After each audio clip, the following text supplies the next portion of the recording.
Bonjour frères et sœurs, en ce jour, nous vous souhaitons la bienvenue dans notre moment de méditation intitulé La bonne part.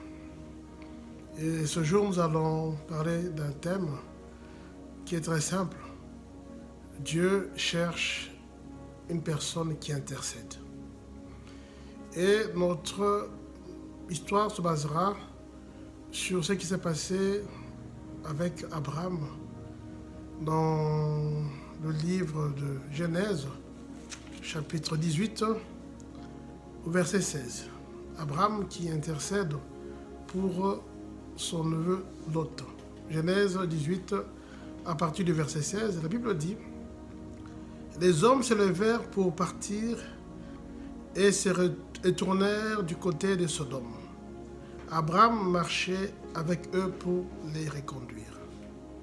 Or, le Seigneur avait dit, cacherai-je à Abraham ce que je vais faire. En fait, le Seigneur avait décidé de détruire la ville de Sodome et de Gomorrhe pour le péché, l'iniquité qui avait atteint son paroxysme. Les hommes étaient devenus rebelles et les hommes avaient vraiment oublié la loi de l'Éternel, au point que le péché de l'humanité était monté aux oreilles du Seigneur. Le Seigneur avait décidé de détruire cette ville.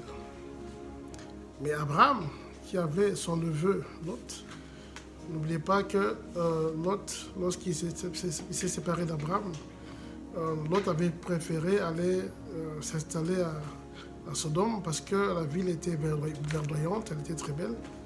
Mais Abraham, lui, s'est dirigé vers le Canaan, qui était donc la destination que Dieu lui avait donc conduit d'y aller.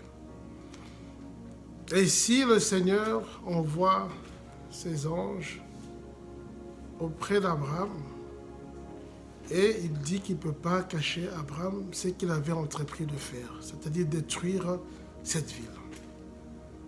Et si nous allons directement au verset 20, toujours de Genèse 18, le Seigneur dit, les cris contre Sodome et Gomorrhe sont si forts, leurs péchés si graves, que je vais descendre pour voir s'ils ont agi tout à fait selon les cris qui sont venus jusqu'à moi, que cela soit ou non, je le saurai. Alors les hommes partirent de là pour Sodome, mais Abraham se tenait encore devant le Seigneur. Abraham s'approcha et dit, vas-tu vraiment supprimer le juste avec le méchant? Peut-être y a-t-il 50 justes au milieu de la ville. Vas-tu vraiment supprimer? Ne pardonneras-tu pas celui à cause de 50 justes qui s'y trouvent? Et Abraham a commencé à marcher avec le Seigneur. Il est descendu de 50 à 45, à 40. Il continue à descendre jusqu'à 30, à 20, à 10. Abraham continue à intercéder parce qu'il avait son neveu Lot. Pourquoi je vous donne, bien aimé, ce message ce jour? Pour vous dire que des fois, lorsque Dieu décide certaines choses, Dieu est le maître de l'univers. C'est lui qui a toutes choses entre ses mains. Mais nous, en tant qu'enfants de Dieu, nous avons, bien aimé, dans la grâce du Seigneur, la possibilité d'invoquer, d'intercéder, de demander la faveur du Seigneur. Et je pense que nous n'avons pas un moment aussi bien indiqué que maintenant pour intercéder pour le monde qui est aux abois, le monde qui est dans l'angoisse. Je ne dis pas forcément que ce qui arrive est un châtiment du Seigneur, mais je suis simplement en train d'interpeller et de dire que doit être notre travail, nous, en tant qu'enfants de Dieu. Je ne pense pas qu'il est bon pour nous d'entrer dans l'angoisse, dans la peur et de commencer à se lamenter, mais nous devons, bien aimer, comme Abraham, prendre un temps et prier et intercéder. Vous savez, lorsque les enfants d'Israël se sont révoltés contre le Seigneur, dans le désert, lorsqu'ils ont pris un veau d'or pour l'adorer, lorsqu'ils ont commencé à commettre des actes iniques et abominables devant Dieu, le Seigneur avait décidé également de détruire ce peuple. Parce qu'il dit ce peuple est un peuple qui est rebelle, un peuple qui se révolte. La Bible nous dit dans Psaume 106, à partir du verset 21, que la Bible nous dit, ils ont oublié Dieu, leur sauveur, qui avait fait des grandes choses en Égypte, des actes étonnants au pays de Cham, des actions redoutables sur la mer de Jambe. Il a parlé de les détruire, sauf Moïse, celui qui avait choisi, qui s'est tenu sur la brèche devant lui pour détourner sa fureur et empêcher l'exterminer.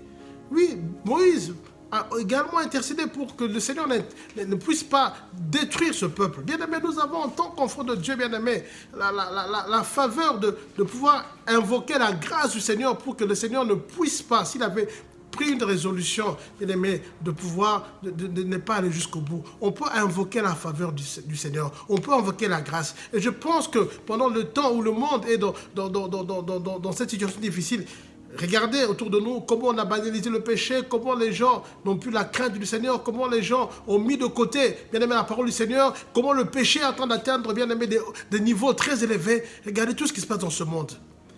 Mais bien aimé, peut-être que tout ce qui se passe ici, c'est aussi un message du Seigneur. Peut-être que le Seigneur a permis à l'exterminateur de venir dans le monde. Mais nous, en tant qu'enfants de Dieu, qu'est-ce que nous pouvons faire, bien aimé? Dieu cherche quelqu'un qui se mette à la brèche pour intercéder.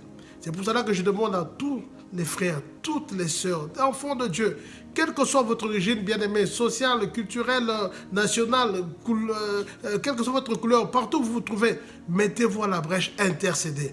Intercédons et invoquez la faveur du Seigneur, ne fût-ce que pour les justes qui se trouvent sur la terre, ne fût-ce que pour les justes qui sont encore là, qui subissent également, bien-aimés, toutes ces conséquences de ces fléaux dans ce monde. Et bien-aimés, je pense que notre Dieu est bon. Il est celui qui fait grâce, qui écoute la prière du juste. Le Seigneur maintenant a besoin des hommes et des femmes qui se mettent à la brèche, qui intercèdent. Soyez de cela, joignez-vous, bien-aimés, aux nombreux chrétiens et chrétiennes qui intercèdent pour que le Seigneur fasse grâce. Merci et que Dieu vous bénisse à notre prochaine émission. Merci.